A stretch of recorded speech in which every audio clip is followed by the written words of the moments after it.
기적과 새로운 삶을 열어주시는 온라인 특별 새벽기도 첫 번째 시간입니다. 우리 전체 주제는 선교적 제자의 삶 살기라는 주제 아래서 오늘부터 10번 10일 동안 우리 진행하도록 하겠습니다. 여러분 그 방송국이 개편이 1년은 어떻게 진행했는지 혹시 아십니까?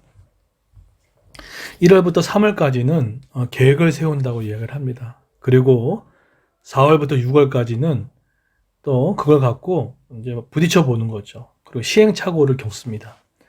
그러고 나서 7월부터 9월까지는 이제 감이 잡히죠. 아, 이렇게 하면 될까? 아, 이걸 빼야겠구나. 그런 생각들을 한다고 얘기를 합니다.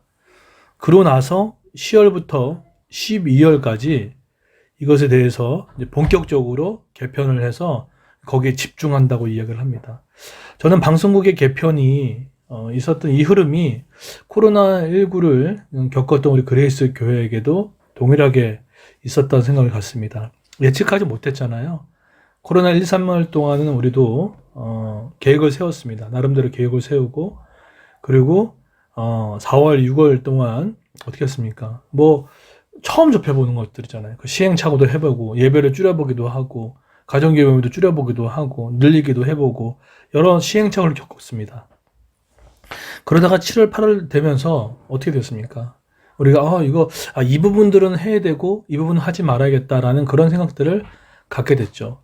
그러고 나서 10월 첫째 주에 조영주기님은 공공 방역에 따른 예배 지원에 대한 이 부분들이 생김으로 인해서 이제 방점을 지키고 이 부분들을 보강하고 개편해 나가면서 집중해야겠다 그런 생각들이 들었습니다. 거기에 가장 큰 출발점이 바로 온라인 특별 새벽 기도가 시작되는 데 있어서 너무나 기쁘게 생각합니다. 왜냐하면 어떤 일이든 간에 기도를 통해서 움직였을 때 가장 안전하고 가장 강력할 수 있기 때문인 거죠.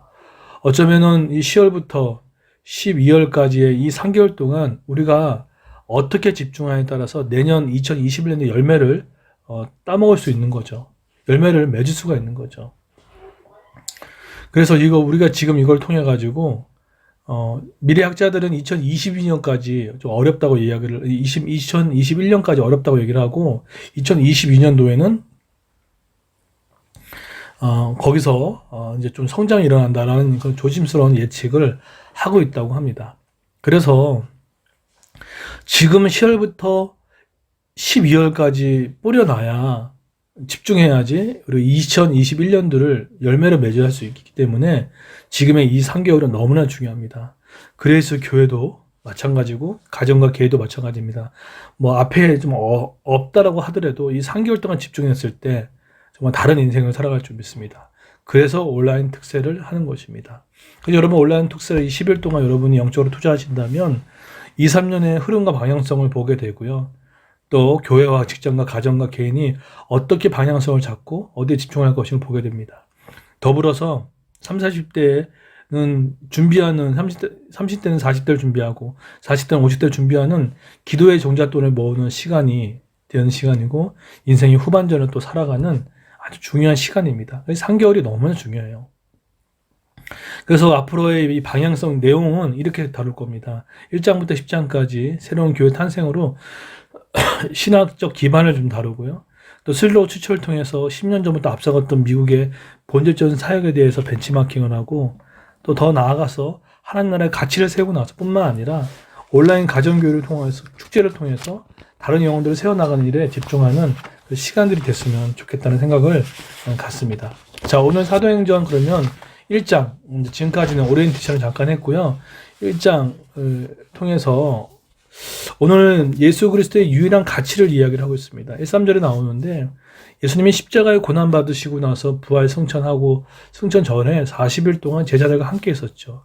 그때 줄곧 얘기했던 가치가 하나님의 나라의 가치였습니다. 그 하나님의 나라의 가치가 무엇입니까? 하나님을 경외하고 더불어 다른 사람도 하나님의 주인으로 모시고 왕으로 모시는 그 가치에 힘쓰는 것. 이건 예수의 꿈이자 하나님의 영원한 가치였습니다. 사실은 이것은 교회의 가치이고 우리가 살아가는 가치인 거죠. 예수님도 하나님을 경외하는 삶을 살았고 더불어 다른 사람에게 영원한 풍성한 삶을 가치를 주는 데 힘썼습니다. 그것이 예수의 가치였고 하나님 나라의 가치였습니다. 그것이 우리 교회의 가치가 될 것 같고 우리의 삶이 되어야 될 것 같습니다. 그런 관점에서 봤을 때 구약부터 복음서까지 하나님 나라의 가치는 꾸준히 흘러나와 있지만 그걸 실현하는 방법은 전혀 달랐습니다. 달라진 세상을 가운데 달라진 도구가 필요한 거죠. 거기에 4절과 5절에 보게 되면 성령의 방향성을 얘기하고 있습니다. 사실 구약적 사고에 갇혀있던 그들에게 성령은 상당히 생소했던 것 같습니다. 마치 이런 거죠. 2025년도를 살고 있는 듯한 이 디지털 콘텐츠 이 시대 가운데 정말 많은 혼돈과 이제는 더 이상 따라잡지 않으면 안 되겠다는 그런 마음들이 되어 있습니다. 그들이 옛날 사고에 빠져 있었던 게 무엇입니까? 6절에 보시게 되면 이스라엘 회복의 때가 이때임인가? 그들의 머릿속에 진정한 회복은 힘의 권력을 온다는 그런 새로운 사고가 아니라 옛날 사고에 빠져서 예수께 질문을 했던 거죠. 변화된 세상을 보지 못했던 거죠. 익숙한 것에 있을 수 있다는 거죠. 마찬가지입니다. 우리도 우리 마음 가운데도 이제 익숙한 거, 그 전에 우리의 그런 표준을 내려놔야 새로운 것을 받아들일 수 있는 시대입니다. 결국 그것은 어떻게 되어집니까? 하나님의 가치를 실현하는 데 가장 필요한 것은 바로 성령의 유무를 이야기를 하죠. 여러분 만약에 방탄과 싸이와 유튜브가 없었으면 이렇게 확장될 수 있었을까요? 마찬가지로 우리가 이렇게 비대면 시대 가운데 이 성령의 사역이 아니었으면 어떻게 할 수 있겠습니까? 그래서 저는 이 시대에 성령의 같은 역할을 감당하는 게 바로 유튜브라고 생각들을 갖고 디지털 콘텐츠 기기라고 생각이 듭니다.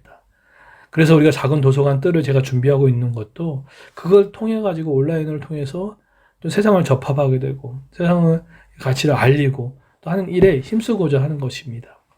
첫 번째 일환으로 부부관계 회복을 위한 영상을 시작을 준비를 해서 갖고 있습니다. 그래서 우리가 하나님 나라의 가치로 우리 가정이 행복하면 저는 요즘 보니까 우리 그리스도교회 가정 부부들이 너무 행복해 보이더라고요. 너무 기쁨이 있어요. 대화가 통한다는 이야기를 줄곧 듣고 있습니다. 꿈꿨던 거거든요. 이제는 동일하게 그 모습이 다른 가정에도 돌아갈 수 있게끔 하기를 원해요. 어떻게 하죠? 막연한데 비대면인데요. 그래서 우리에게 하나님이 가치를 주고 있지만 성령의 융통성을 주시기 위해서 우리에게 유튜브를 통한 온라인 사역을 주신 것입니다.